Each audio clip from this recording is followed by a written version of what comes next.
Welcome back, everybody. This is Eric, Barry, and Mr. Moss with us today, special guest for a gun gripe today. Gun gripe today is going to be group griping. Yep, well, this is a group to gripe. include him in it. Yeah, a little group gripe. A little group gripe, okay. Today's gripe is about gun know-it-alls. Right. And we see it all the time, and I'm sure Mr. Moss has a ton of stories, but across the board, what qualifies as a gun know-it-all? Basically, you're talking like, okay, a married couple comes into the gun shop, all right, and the wife is asking questions, but the husband's doing all the talking, and 3/4 of what he's saying is wrong. Right. Of course, that scenario always presents itself. Or two, it's always like the guy comes in with his buddy, and the buddy is asking all the questions, who's uninformed, don't know nothing about guns, but then who's answering all the questions? Right. His buddy that's right there with him, and everything he's saying. He's directing him, Right. That's Well, right. if you go to places like Dick's Sporting Goods or other places like Academy, you're going to get people to wait on you about guns and sell you a gun, but they don't know a lot about them. The most dangerous thing is when somebody comes in here and they don't know what caliber they want, or they're going on advice of some police officer they know, or their uncle or someone like that. We had a customer today.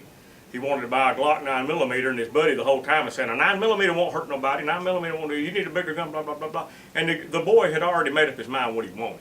He already made up his mind. And if they're going to come in here and ask us for advice, he needs to ask us. Well, what about when the man, man and a lady comes in? Right. I mean, bless their hearts. Here they got ladies. Their men are bringing them in to purchase a gun, and they think they should have a big gun. Yeah. That happened to me today.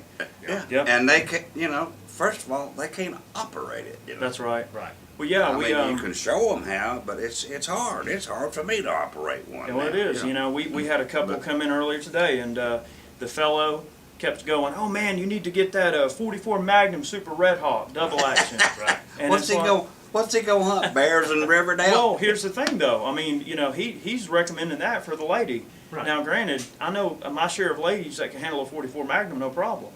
But is it a good first gun for someone? No. But he was adamant, like, you got to get this 44 Magnum. Yeah. We may have related the story before, but a lady came in one day. I swear this woman was 11 months pregnant. She must have been way out to here, and a gun shop on the north side tried to sell her a 500 Magnum for a home defense gun. She would have went into labor the first time she fired the thing. I was going to say, just the concussion from that gun probably killed the baby. And then one lady said that a police officer told her for her first gun she needed a 25 or a 45. Well, you're going from almost one spectrum to the other. What do you need? She needs something in between. She needs something she can handle and still has stopping power. Now, a lot of ladies come in, they're got stereotyped that they want a little bitty gun. Yeah, But they need a bigger gun than that. Now, any woman can handle a 380 or a 38 special with the right loads in it, and that'll do the job. But that's what you need to do. You have to find the gun that you can handle. It's got to feel good in there. Right. Fit their hands. Right. Fit their hands. And a lot of people, a lot of women especially, buy guns on looks alone. They want a pretty gun.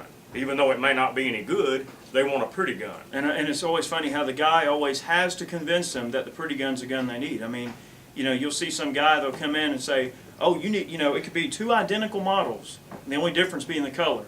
And somehow either, the guy or the lady, it kind of flip-flops, depending on what type of people they are, where they're from, what they're about. But more times than not, the lady will want the gun just because it's a different color when they're basically the same.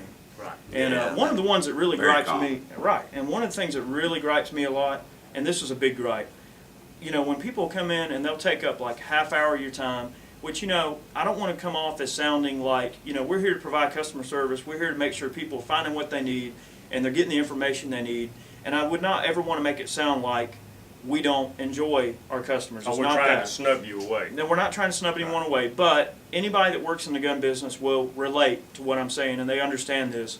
The ones that get me are, they'll spend like 45 minutes of your time, and you're explaining every little thing about a gun, and you've made up their mind, and basically that you've sold them on the gun. And then the ones that get me that go, I got to go talk to my cop buddy.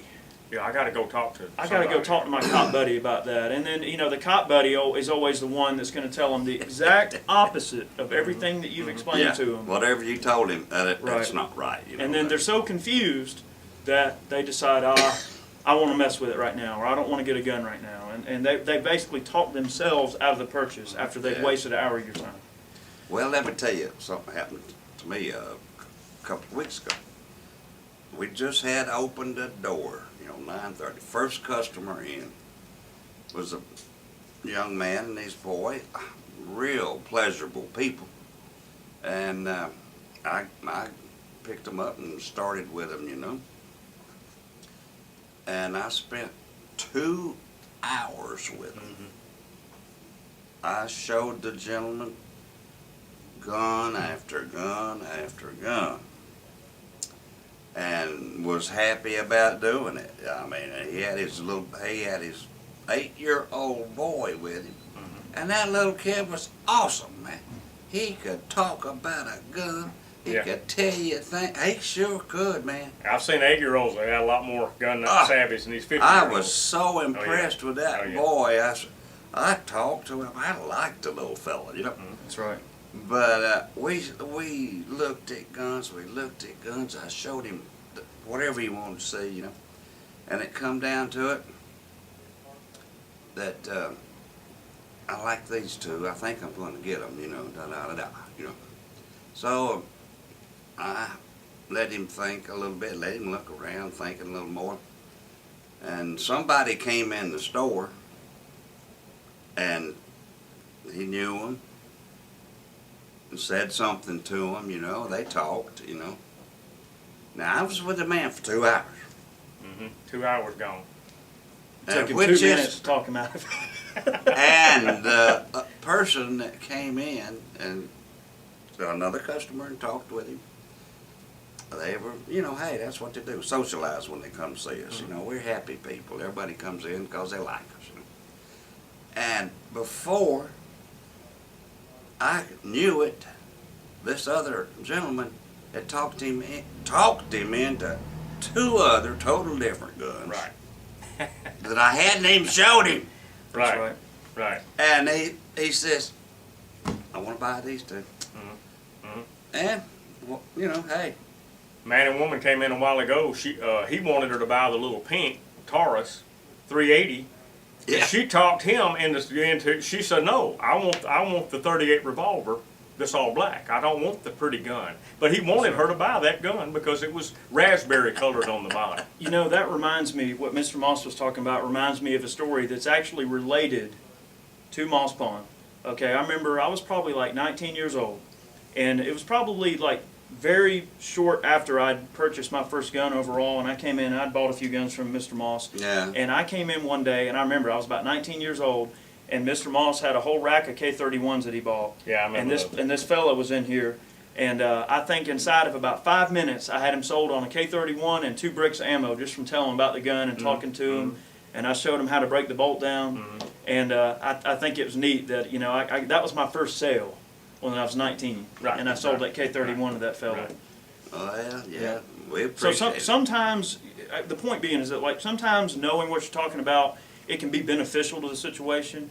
And other times, I mean, if you don't know, the complete story about what you're dealing with, seek someone that does. Right. And that's probably one of the most annoying things in the gun industry is people that toot the horn so loud and they really have no place to be tooting. Right. And they're giving out bad information, they're making gun owners look bad, and it's Well, just a bad overall thing to promote within the gun community. Well, I love the internet and I think it's a wonderful thing, but there's a whole lot of misinformation on the internet.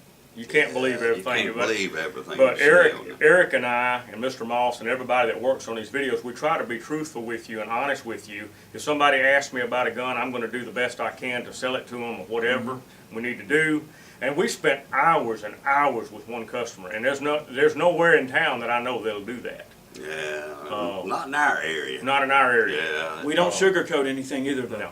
I mean, we're not going to tell a customer that a gun is like the most awesome thing in the world. See, there's some different aspects of retail. Some people in retail will tell you that the most awesome product in the world is the one you got for sale. Now, yeah, I mean, depending on the business, yes.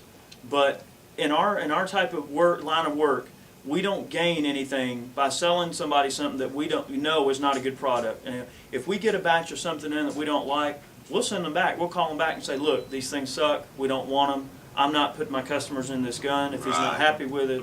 And we have been known to call people up and respectfully say, hey, you know, you have to take these back. We're not selling them. They suck. Yeah, And yeah, they don't.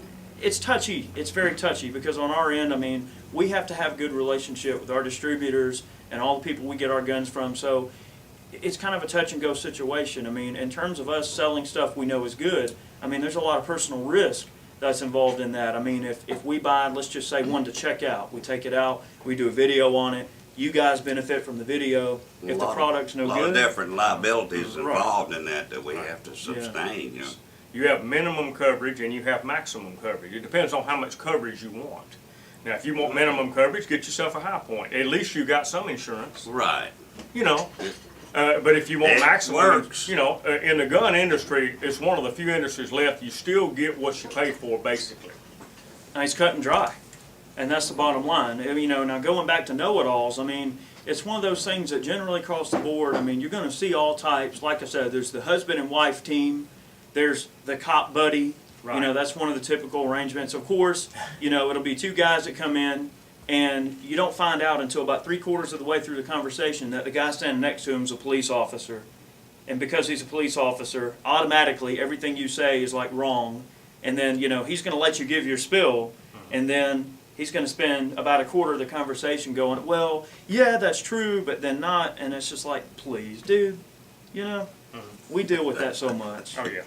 You know, and that's But we that's part of still it. deal with it, and we enjoy it, and we enjoy spending time with customers, especially when they want to learn. And they're Right. if they're Yeah, that- truly interested in protecting their family and themselves, we'll give them all the time that they need. That's right. And you know, I've had customers come back 3 or 4 times. Okay, well, I've picked out this Glock I want, but I think I'm going to think about it for a little while, and they might come back in the shop 2 or 3 times, and then they'll finally close the sale. That's right.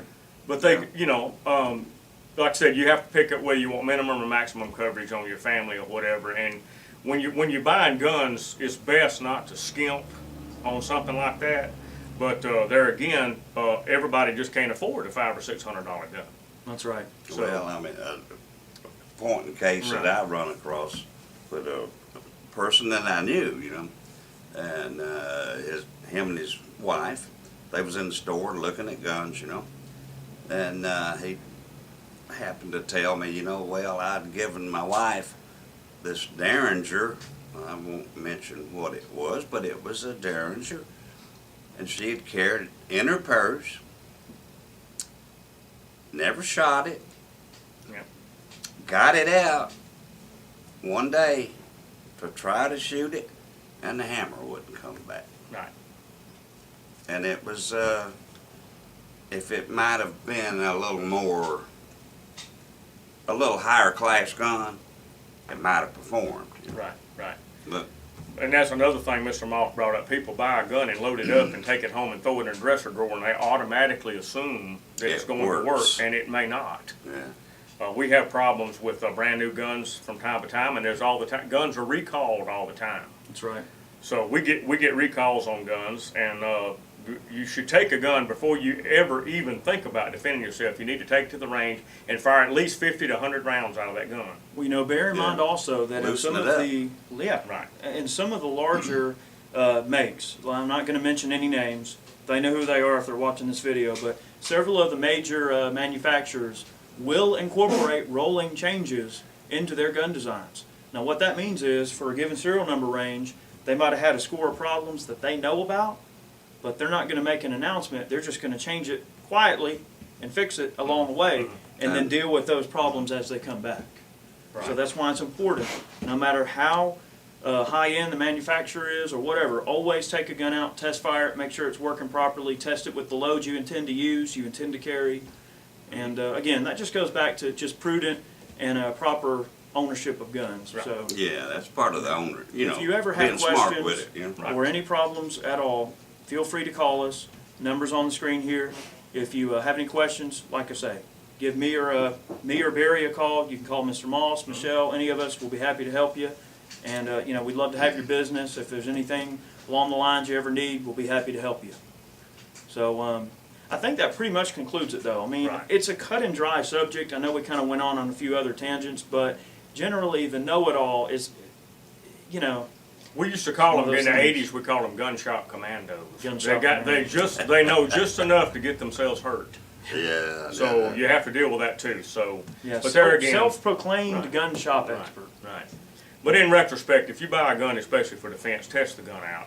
That's Yes. Don't assume it's gonna work just because it's a SIG or a Glock. Don't even assume that the Glock is gonna work. right. That's right. I would, but in my experience, but there again, any gun can have a problem. That's It's a right. mechanical device. You wouldn't buy a car that you hadn't test driven and drive to California all of a sudden. That's right. You need to be sure everything is mechanically sound with the gun. We've had problems with brand new guns right out of the box. So Yeah. test them. We know, in retrospect, Mr. Moss was talking about the young guy that knew a lot about guns. I want to touch on that quickly. We do find that a lot of young people nowadays, they tend to just really, really love learning about guns. And Oh, that's yeah. one of the things I love Yeah. so much about doing things on YouTube, is that by putting those instructional avenues out there for people to latch onto, I mean, we get calls from like 13-year-olds, 14-year-olds, Yes, we young people, really and they do. say they Now, this love is what we awesome. do and they love the gun videos. And see, that's great.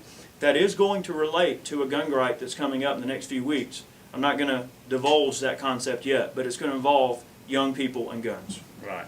So that gun gripe will be coming down the line. We also have a very nice We'll Shoot Your Stuff video coming up Yeah. that you guys are Yeah. going to like. I promise. All right.